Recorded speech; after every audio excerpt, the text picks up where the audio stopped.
Vamos a continuar con la enseñanza que tenemos en la primera carta del apóstol Pablo a los Corintios, capítulo 15.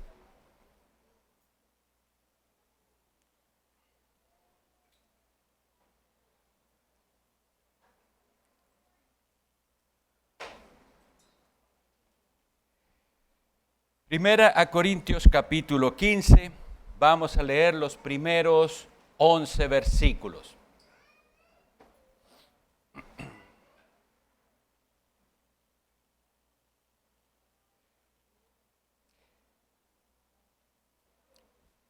Primera a Corintios 15.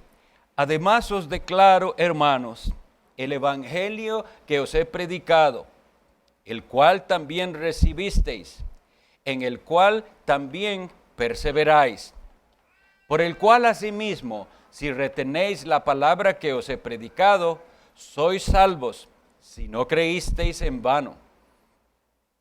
Porque primeramente os he enseñado lo que asimismo recibí, que Cristo murió por nuestros pecados, conforme a las Escrituras, y que fue sepultado y que resucitó al tercer día, conforme a las Escrituras, y que apareció a Cefas y después a los 12. Después apareció a más de 500 hermanos a la vez, de los cuales muchos viven aún y otros ya duermen.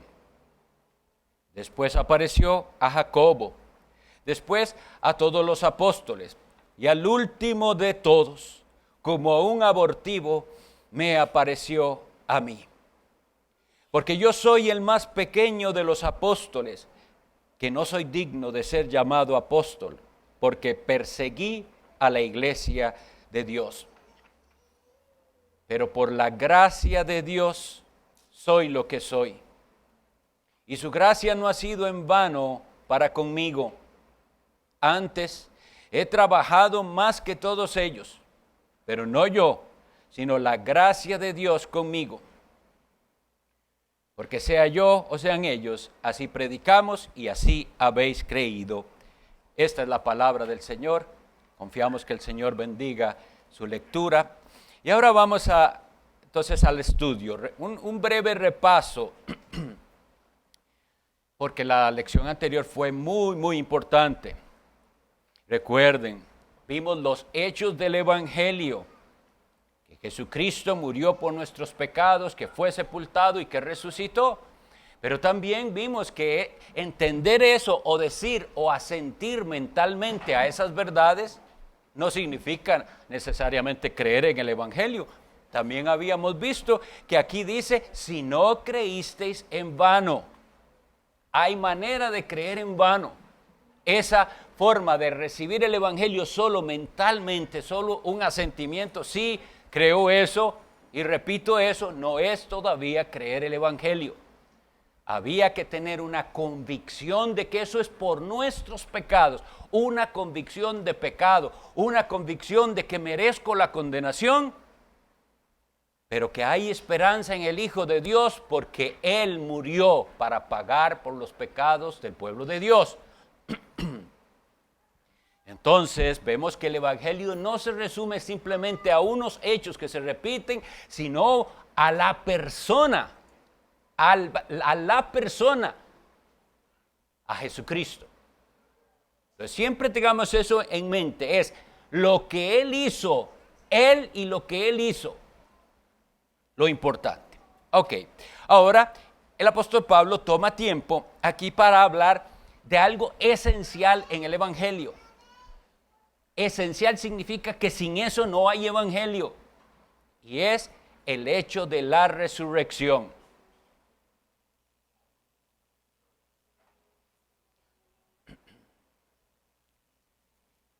Entonces él dice que primeramente dice, y que apareció a Cefas. Entonces el primer tema que tenemos es las apariciones del Cristo resucitado. Cefas es Pedro. Pedro realmente se llamaba, el nombre de él era Simón, hijo de Jonás, así le llamó el Señor Jesucristo, era su nombre.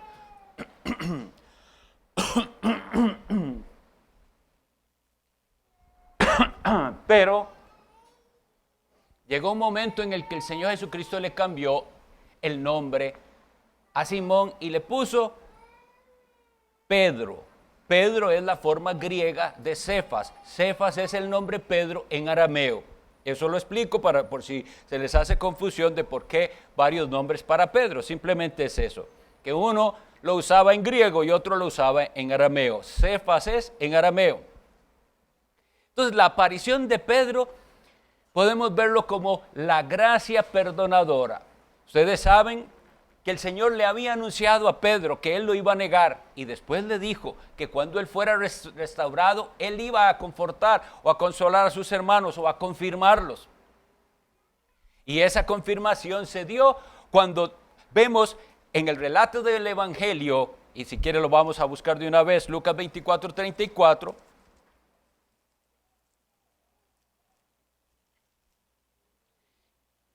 ¿Qué dice? Decían esos hermanos, los que lo habían visto a Cristo en Emaús, en el camino a Emaús, decían, ha resucitado el Señor verdaderamente y ha aparecido a Simón. Ese es el mismo Pedro. Es algo innegable que Pedro era líder dentro del grupo. Eso no debemos negarlo porque se nota en las Escrituras. Eso no quiere decir que Pedro era cabeza de la iglesia. La cabeza de la iglesia es Jesucristo mismo, pero que era líder dentro de los 12, sí, y con un lugar especial, como también después lo vemos que tuvo Jacobo aquí en este mismo relato y Juan.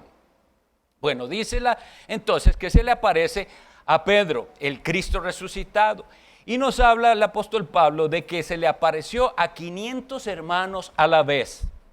Esto es un hecho que creemos porque Pablo nos lo está diciendo, pero no vemos en los evangelios ese relato. ¿Cuándo fue que Cristo se le apareció a 500 a la vez?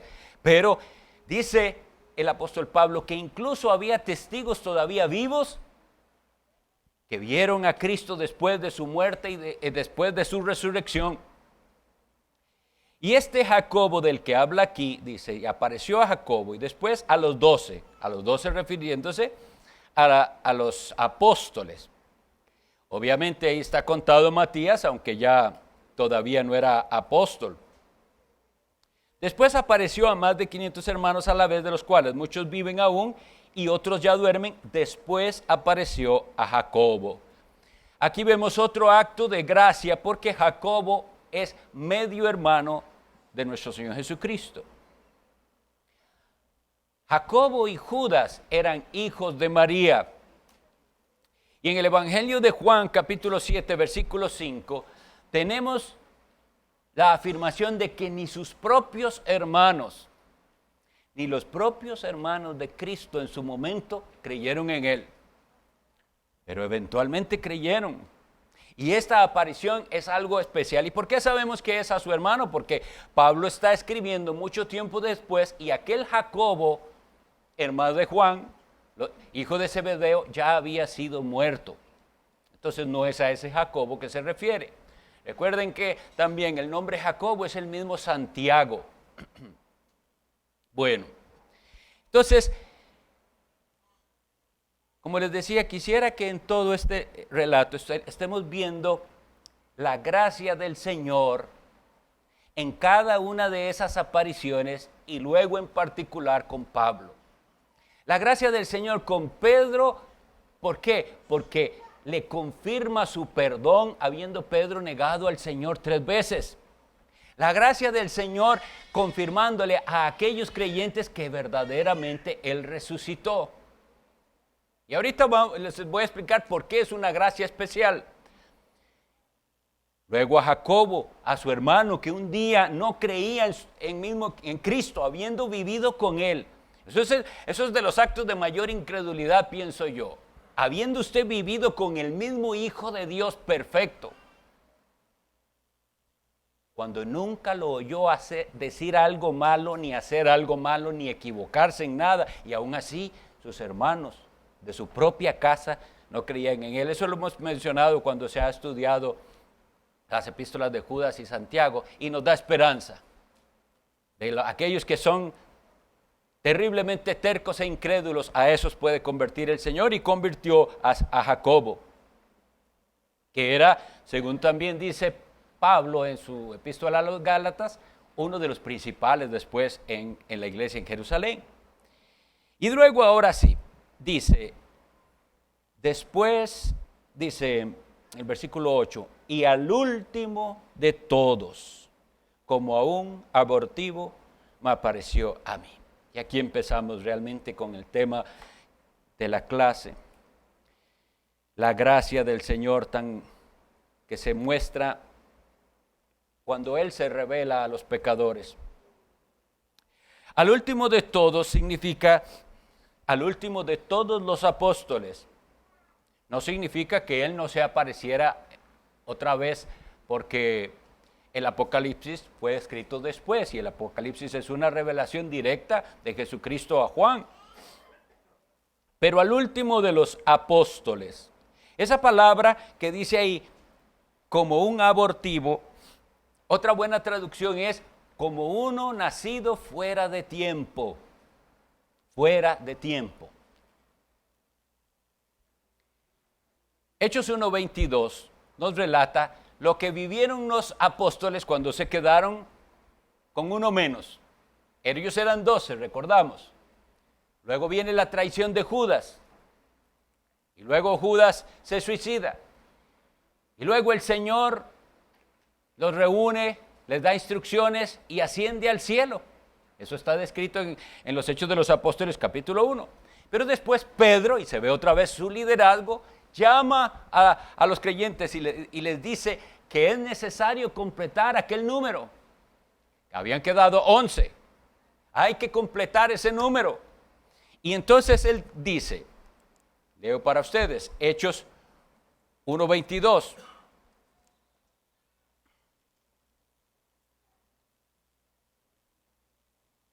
21 y 22 dice, es necesario pues que de estos hombres que han estado juntos con nosotros todo el tiempo que el Señor Jesús entraba y salía entre nosotros, comenzando desde el bautismo de Juan hasta el día en que de nosotros fue recibido arriba, uno sea hecho testigo con nosotros, ¿de qué?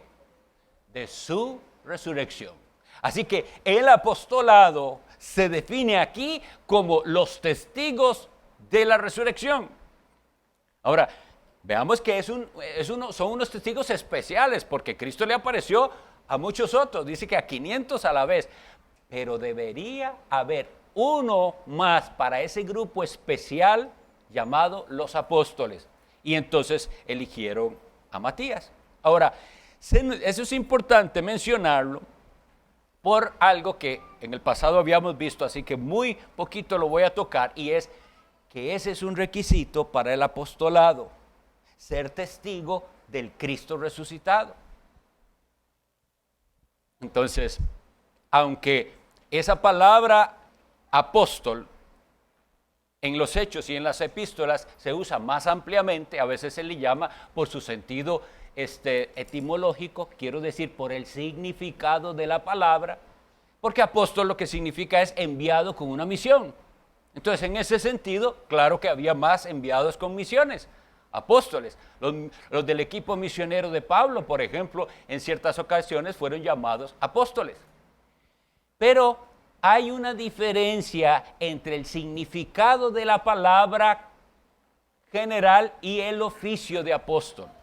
Voy a poner el ejemplo con los ancianos. En la iglesia hay ancianos de edad, y esos son ancianos, los ancianos de la iglesia. Pero hay unos que llamamos ancianos en la iglesia que no es necesariamente por edad, ¿verdad? ¿Qué son?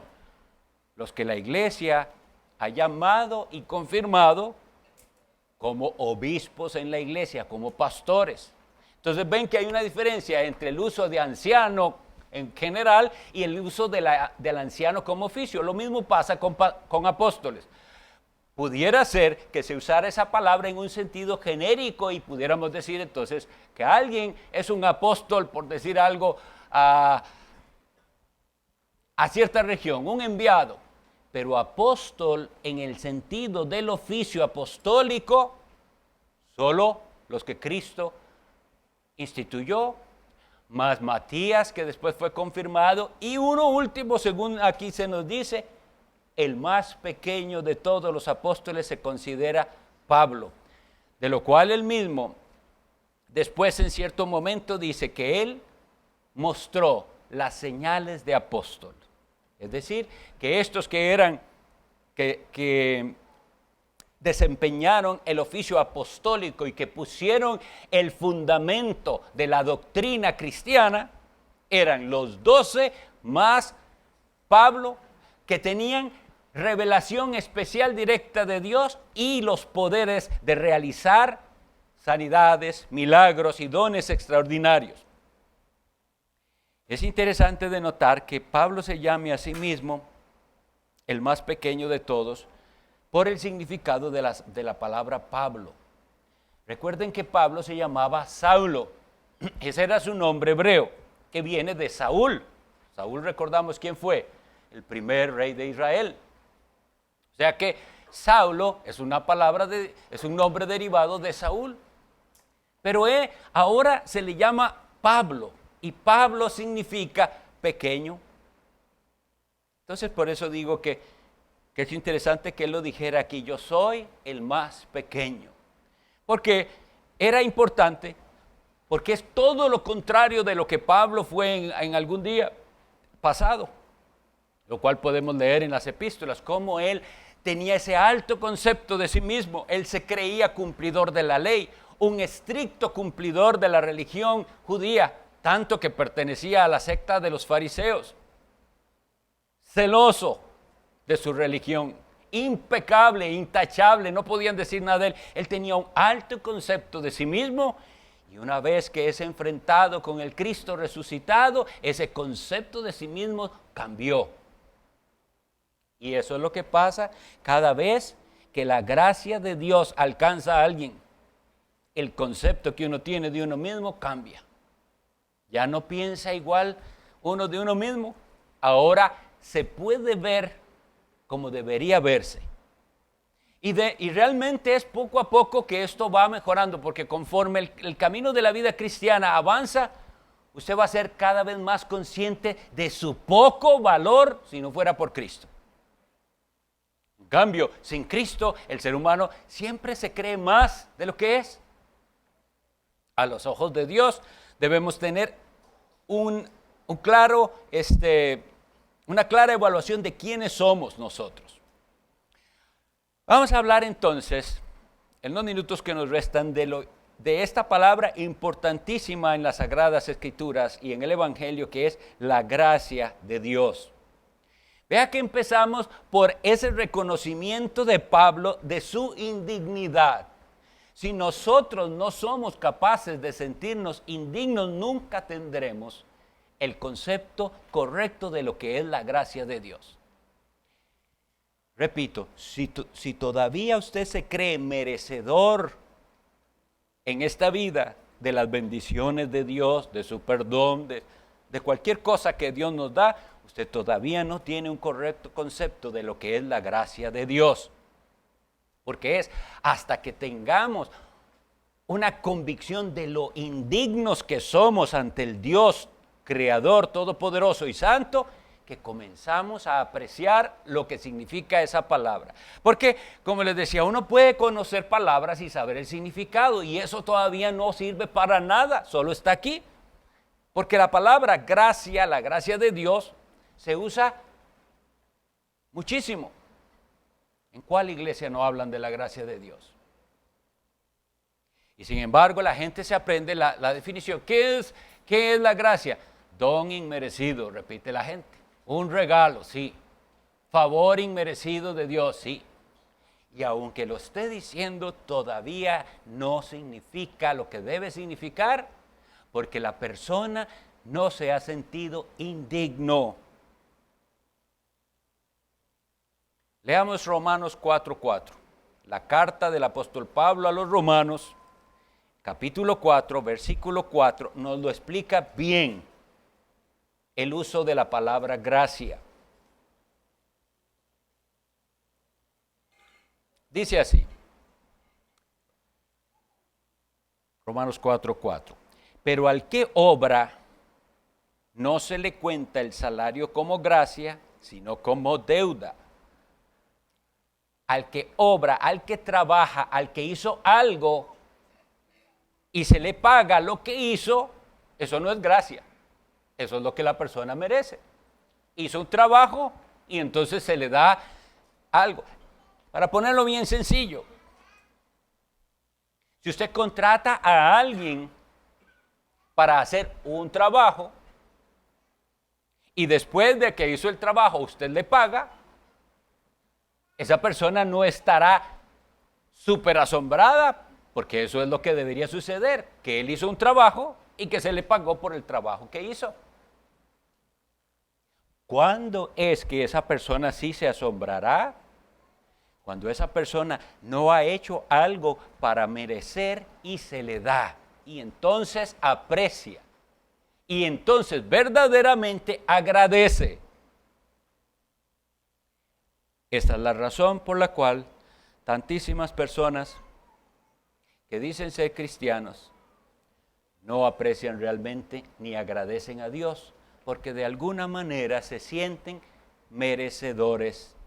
Sienten que Dios les está pagando por ser ellos buena gente y por no hacer cosas muy malas y por haber dejado vicios. Y mientras eso suceda, no va a haber en el corazón un verdadero agradecimiento. La gracia entonces es lo contrario a lo que se gana o a lo que se merece. Por eso, mis estimados, era tan grave el error al que se había caído dentro del catolicismo romano, que por 1000 años reinó esa iglesia. Digo así porque en su gran mayoría todo el mundo estuvo bajo el dominio católico, que ofrecía un evangelio tan distorsionado que le hacía a las personas pensar que ellos tenían que hacer algo para llegar a merecer lo que Dios da, la salvación y el perdón. Y por eso entonces había miles y miles sin apreciar realmente el sacrificio de Cristo. Porque si es usted el que se está ganando con su esfuerzo la salvación, el sacrificio de Cristo no tiene valor. Pero si usted entiende que no hay nada que usted pueda hacer y que no hay nada que lo haga merecer, aunque usted deje de pecar y nunca más vuelva a pecar, si eso se pudiera, no puede llegar a merecer la salvación, entonces comienza a agradecer lo único que sí le hace salvo: el sacrificio de Cristo en su favor. Esa palabra dice, el versículo 10, por la gracia, pero por la gracia de Dios soy lo que soy. Entonces, ¿quién era Pablo antes? En Filipenses capítulo 3 y en Gálatas capítulo 1 lo describe. Yo no lo voy a leer para aprovechar el tiempo, pero pueden leerlo luego. Él se describe a sí mismo. En una parte, en Filipenses 3, verán cómo él se describe a sí mismo como un hombre intachable en su conducta y en su cumplimiento de la religión. Y cómo él, todo eso que él había, según él, ganado, e incluso él se jactaba hasta de ser hijo de quien era hijo, porque él dice, yo soy descendiente de Israel, de la tribu de Benjamín.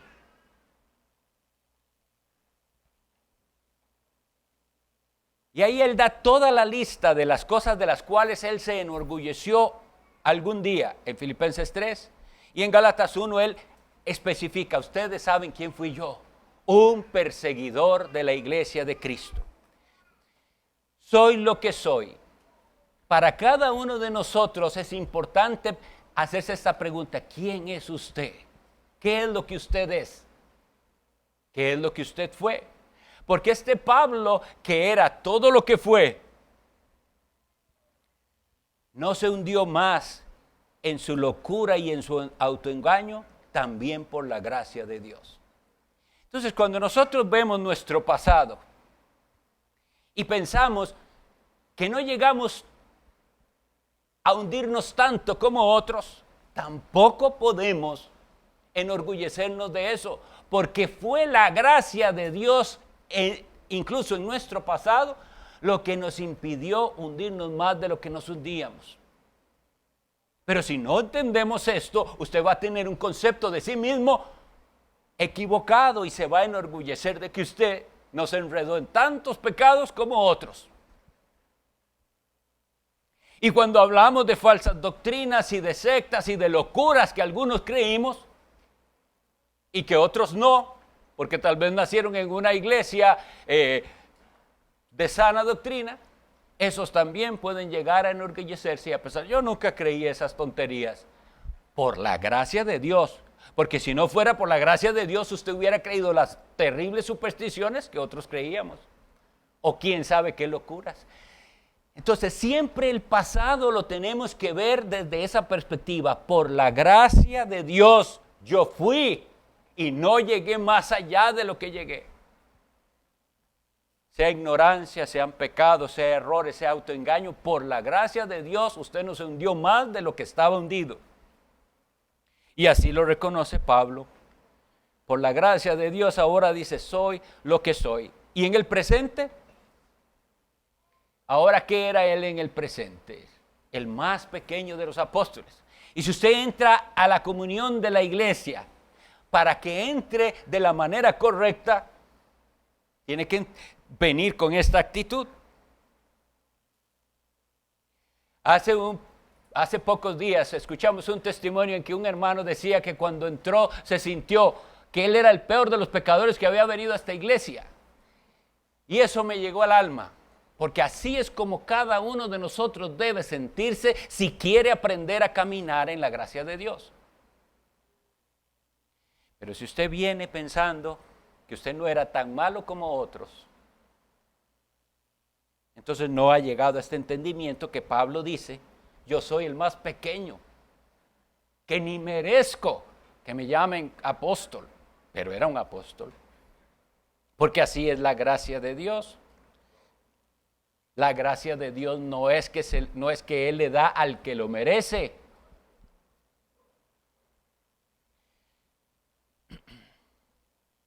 Aquí había puesto yo una nota que no quiero pasar a decirla, y es por ese uso de la palabra gracia. Está tan común en el Nuevo Testamento, son cientos de veces, y es una manera de saludo que se vuelve tan común que podemos llegar a olvidar que cada vez que leemos la gracia sea con vosotros, es ese favor inmerecido, eso que usted no merezca, que Dios se lo dé.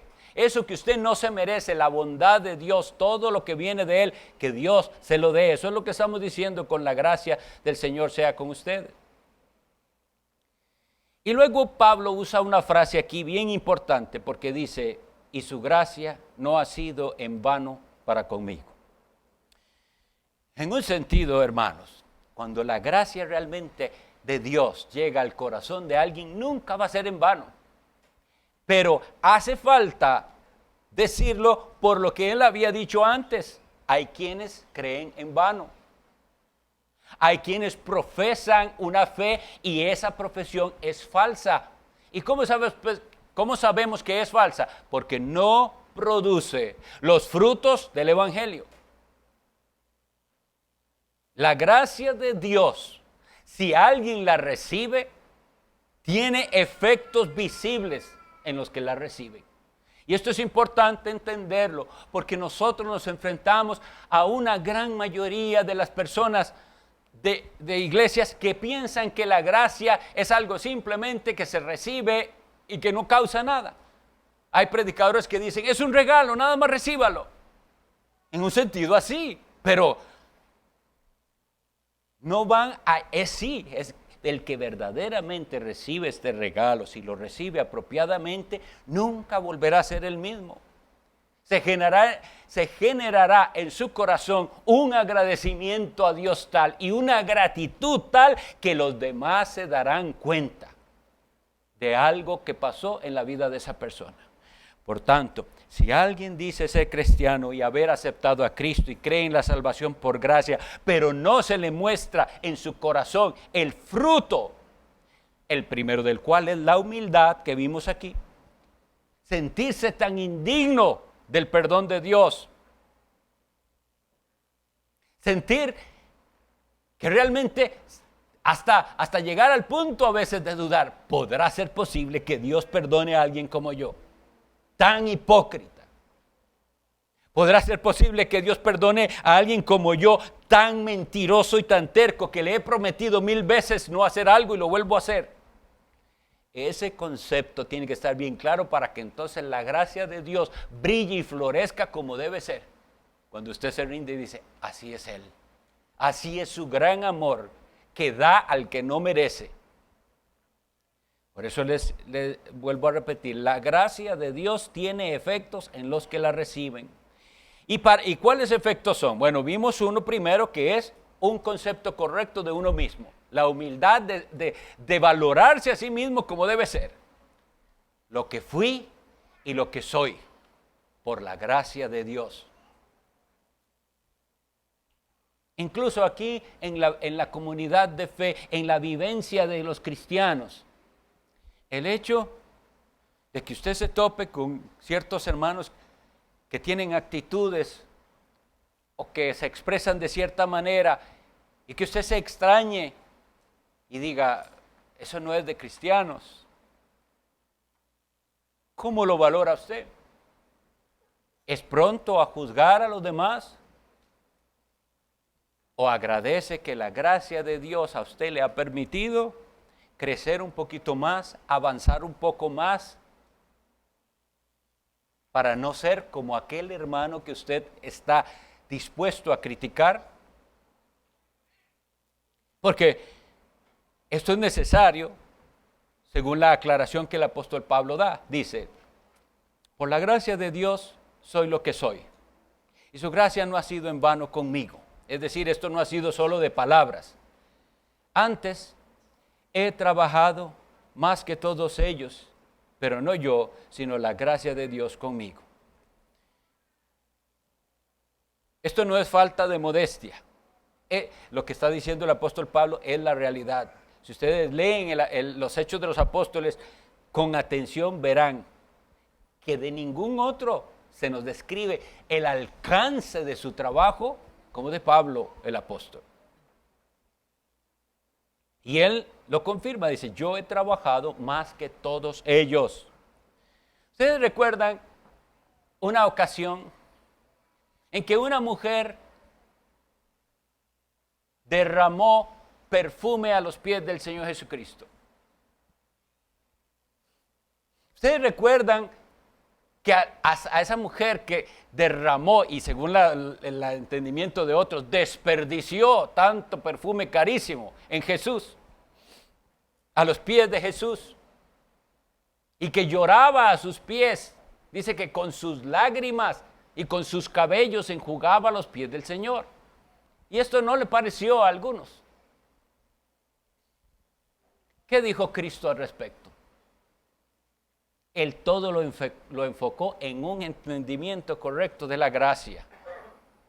Porque él termina diciendo, al que mucho se le perdona, mucho ama. Si usted piensa que Dios no le ha perdonado grandes cosas, así es su vida cristiana. Porque usted no se ha creído tan malo nunca. Al que mucho se le perdona, mucho ama. Y no que los fariseos y los incrédulos no tuvieran grandes pecados, es que ellos no eran conscientes de sus pecados. Pero aquí había una mujer consciente de su indignidad. ¿Cómo me voy a acercar al santo de Dios? ¿Cómo me va a permitir Él tocar al menos sus pies? Esa es la actitud que se necesita y que tiene aquel que ha entendido la gracia de Dios. Y Pablo entonces, al ver su pasado y al reconocer su maldad, su locura cuando él perseguía a la iglesia de Dios, porque perseguir a la iglesia de Dios es perseguir a Cristo mismo. Recuerden que en la aparición, en los Hechos de los Apóstoles, cuando Cristo se aparece a Pablo, le dice, Pablo, Pablo, y él no le dice, ¿por qué persigues a mi iglesia? ¿Por qué me persigues? Me estás persiguiendo a mí. Ellos, la iglesia, son mi cuerpo. Y esto, al entenderlo, Pablo lo lleva a sentirse lo peor de lo peor. Pero es que no solo Pablo es el que tiene que sentirse malo. Que si usted y yo no nos hemos sentido así como el más pequeño, como el más malvado, nunca apreciaremos la gracia de Dios y tampoco se verá en nosotros que estemos esforzados trabajando. Porque aunque no estamos intentando pagarle a Dios nada y no hay manera de pagarle, existe algo que se llama la gratitud. La gratitud. Los evangelios están llenos de eventos en los que vemos quién recibe la gracia y quién no la recibe. Pero se notan sus efectos. En otro momento Jesucristo se topa con 10 leprosos y los sana. Pero ellos se sanan cuando van de camino hacia el templo, al sacerdocio. Y uno de ellos, un samaritano, se devuelve a alabar a Dios. Y Cristo se pregunta, ¿no fueron 10 los sanados? ¿Solo uno se devuelve a alabar a Dios? Bueno, ese es el que recibió la gracia. Los otros recibieron algo bueno, un favor de esta vida, pero el otro recibió la gracia. Y la gracia le hace ser agradecido y se devuelve en gratitud a Cristo. Eso es de lo que se trata. Pablo ha trabajado más que todo lo demás porque él es, yo voy ahora a ese que me salvó, que no tenía por qué perdonarme, que lo que debería haber hecho era fulminarme de una vez, pero no lo hizo. Ahora voy a vivir para él. Y entonces él aclara, cuando él dice que ha hecho todo eso, él vuelve a aclarar, pero no yo. Pero no es que yo soy muy capaz, pero no es que yo soy mejor que los demás y más agradecido. No yo. Hasta que matemos ese yo, no vamos a apreciar bien la gracia de Dios. No yo, sino la gracia de Dios conmigo. Voy a terminar en estos poquitos minutos para decir cuán maravillosa es la gracia de Dios que actúa concediéndonos lo que nosotros por nosotros mismos no podemos obtener. Filipenses 1:9 dice que a los creyentes, a los cristianos les es concedido no solo que creamos en Cristo, sino que padezcamos también por Él. Pero presten atención, luego lo van a leer. Filipenses 1:29 dice así: a vosotros os es concedido, no solo que creáis en Él. Si usted hoy cree en Jesús, eso le fue concedido de Dios. Porque si Dios lo dejaba como usted estaba, nunca hubiera creído. 1 Pedro 1:8 lo leo. Dice así: hablando de Cristo, a quien amáis sin haberle visto, en quien creyendo, aunque ahora no lo veáis, os alegráis con gozo inefable y glorioso.